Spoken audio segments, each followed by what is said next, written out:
मुलगा सुनेने लाथ मारून बाहेर काढलं. बापाने 11.6 एकर जमीन थेट राज्यपालांच्या नावे केली. मुलगा सुनेच्या पायाखालची जमीन सरकली. ही घटना आहे राजेंद्रजी शांत, साध आणि सामान्य व्यक्तिमत्व. वयस्कर पण मनाने अजूनही खंबीर. आयुष्यभर कष्ट करून त्यांनी मोठं कुटुंब उभं केलं. पत्नी, 2 मुलं, 4 मुली, घरात गजबज, शेतात भरपूर जमीन आणि गावात मान सन्मान. आयुष्य सुखात चाललं होतं, पण नियतीला काही वेगळंच मंजूर होतं. राजेंद्र यांच्या आयुष्यात पहिला मोठा धक्का बसला तो त्यांच्या पत्नीच्या मृत्यूने. जवळपास 20 वर्षांपूर्वी त्यांच्या पत्नीचं निधन झालं. घरातली आधारवड असलेली व्यक्ती गेल्यानंतर राजेंद्र एकटे पडले. तरीही त्यांनी स्वतःला सावरलं, मुलांना शिकवलं, मोठं केलं, लग्न केलं, आपलं कर्तव्य निभावत राहिले.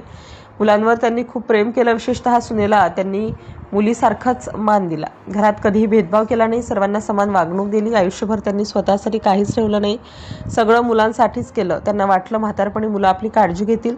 काळ पुढे सरकत गेला, मुलं मोठी झाली, मुलांची लग्न झाली, घरात नातवंडांचं आगमन झालं. पण हळूहळू परिस्थिती बदलायला लागली. घरातला आदर कमी होत गेला, बोलण्यात कटुता वाढू लागली आणि मग सुरू झालं तो वडिलांसाठी सर्वात कठीण काळ. राजेंद्र सांगतात, सुरुवातीला लहान सहान वाद व्हायचे, पण नंतर ते वाद वाढत गेले. मुलगा आणि सून त्यांच्याशी उर्मटपणे बोलू लागले. घरात त्यांच्या मताला किंमत उरली नाही. हळूहळू परिस्थिती इतकी बिघडली की त्यांना स्वतःच्या घरात परक्यासारखं वाटू लागलं. एक दिवस असा आला की परिस्थिती हाताबाहेर गेली. राजेंद्र यांच्या मते त्यांना घरातून बाहेर काढण्यात आलं. त्यांना अपमानास्पद वागणूक देण्यात आली. त्यांच्यासाठी आयुष्यभर कष्ट केले त्याच मुलाने आणि सुनेने त्यांना घराबाहेर काढलं. हा क्षण त्यांच्या आयुष्यातील सर्वात मोठा धक्का ठरला. राजेंद्र यांनी सांगितलं की त्यांच्यावर अनेक वेळा जीवघेणे प्रयत्न देखील झाले. त्यांना मारण्याचा प्रयत्न देखील झाल्याचा आरोप त्यांनी केला. या सगळ्यामुळे तो मानसिकदृष्ट्या ते खचले, पण त्यांनी हार मानली नाही. त्यांनी शांतपणे सर्व सहन केलं. घरातून बाहेर पडल्यानंतर त्यांच्यासमोर प्रश्न होता, आता जायचं कुठे?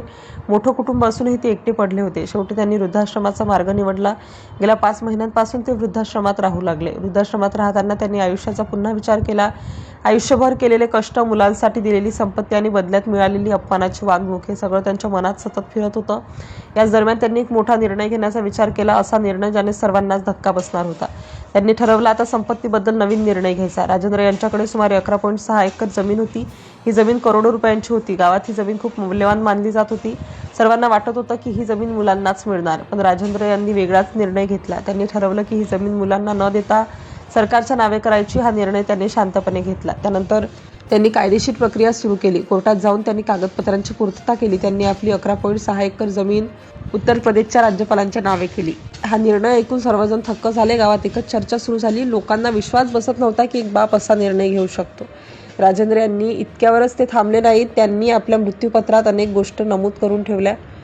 त्यांनी स्पष्ट लिहिलं की त्यांच्या मृत्यूनंतर मुलाने अंतिम संस्कार करू नयेत.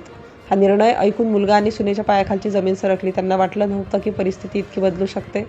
राजेंद्र यांनी सांगितलं की त्यांनी हा निर्णय विचारपूर्वक घेतला. आयुष्यभर त्यांनी मुलांसाठी सर्व काही केलं, पण बदल्यात त्यांना अपमान मिळाला. कोर्टात त्यांनी भावनिक उद्गारही काढले. त्यांनी म्हटलं की मुलाच्या वागण्यामुळे ते खूप दुखावले आहेत. त्यांच्या भावना ऐकून उपस्थित लोकही भावूक झाले. ही घटना बाहेर येताच संपूर्ण देशभर चर्चा सुरू झाली. सोशल मीडियावरही या घटनेची जोरदार चर्चा झाली. लोकांनी यावर विविध प्रतिक्रिया दिल्या. काहींनी राजेंद्र यांच्या निर्णयाचं समर्थन केलं, तर काहींनी दुःख व्यक्त केलं. ही घटना अनेकांसाठी धडा ठरली. वृद्ध पालकांची काळजी घेणं किती महत्त्वाचं आहे याची जाणीव लोकांना झाली. राजेंद्र यांनी घेतलेला हा निर्णय फक्त संपत्तीबद्दल नव्हता, तर तो होता आत्मसन्मानाबद्दल. आयुष्यभर सहन केल्यानंतर त्यांनी स्वतःसाठी उभं राहण्याचा निर्णय घेतला आणि शेवटी मुलगा सुनेने लाथ मारून बाहेर काढलं. बापाने 11.6 एकर जमीन थेट राज्यपालांच्या नावे केली आणि एका बापाने आपल्या मुलांना आयुष्यभर लक्षात राहील असा धडा शिकवला.